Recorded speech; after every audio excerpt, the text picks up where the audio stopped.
When there's no more hope is left in me, I can see what comes my way. Modern बहू। सोम्या, तुम मेरे mummy papa से तो मिल ली, अब अपने घर वालों से हमारे रिश्ते के बारे में बात कब करोगी? निशांत ने सोम्या के चेहरे पर अपनी नजरें गड़ाते हुए पूछा था। निशांत, तुम चिंता मत करो, मैं आज ही अपने मम्मी पापा से हमारे रिश्ते के बारे में बात करूंगी। पर मैं लड़की हूं ना, इसीलिए डर भी लग रहा है कि कहीं घर वाले तैयार नहीं हुए तो। तुम एक बार बात करके देखो तो सही। अगर बात नहीं बनी तो मैं अपने घर वालों को भेजूंगा तुम्हारे घर पर हमारी शादी की बात करने। निशांत ने हिम्मत बढ़ाते हुए कहा। फिर दोनों कॉफी कैफे से बाहर निकले और अपने अपने घर की ओर चल पड़े।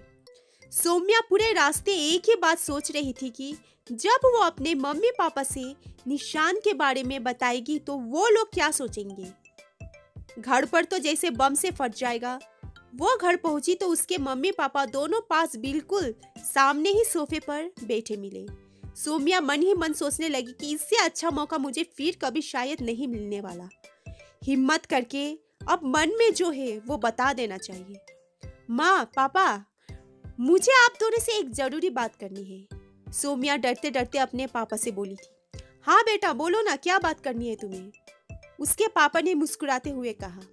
पापा, मैं और निशांत एक दूसरे को बहुत पसंद करते हैं और 4 साल से हम दोस्त थे। अब हम दोनों शादी करना चाहते हैं।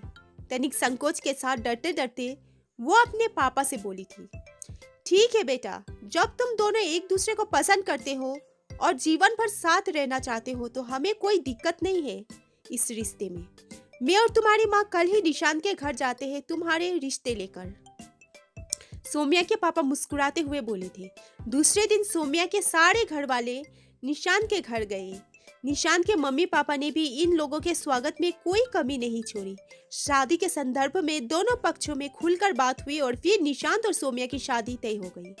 एक शुभ मुहूर्त में दोनों का विवाह धूमधाम से हो गया।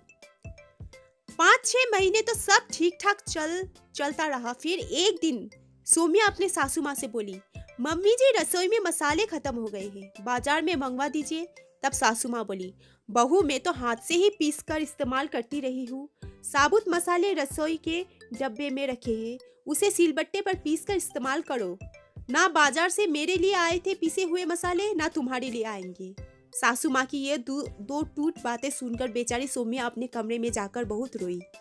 निशांत के घर आने के बाद आज की घटना के बारे में उसने उससे बताया तो उसने साफ शब्दों में कह दिया, मैं अपने माँ से कुछ नहीं बोल सकता।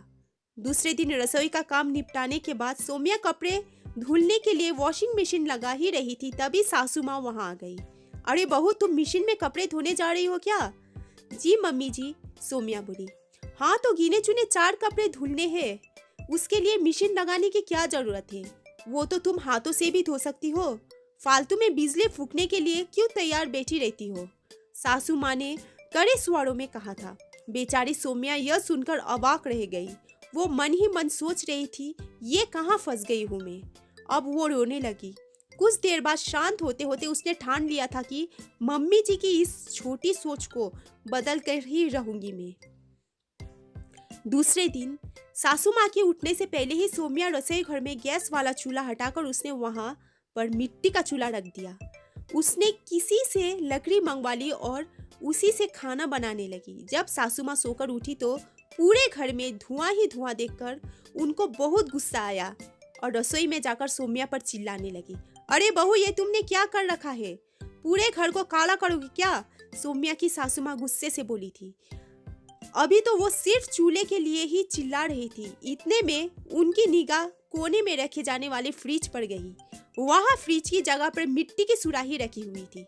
फिर तो उनके गुस्से की कोई सीमा ही नहीं रही।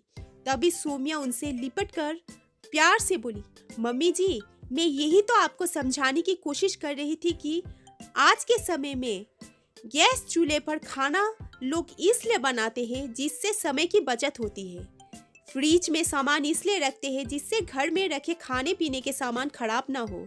मैं आपका अपमान नहीं करना चाहती थी, पर आज के जमाने के हिसाब से चलना सीखे तो बेहतर होगा। यह सब सुनकर उसकी सासू माँ की आंखों में आंसू आ गए। वे प्यार से उसके सर पर हाथ रखकर बोली, सही बोल रही है तू, मैं ही नहीं समझ पाई इन बातों को। आज से तुझे जैसे अपना घर चलाना है चला, मैं कभी कुछ नहीं बोलूंगी। धन्यवाद।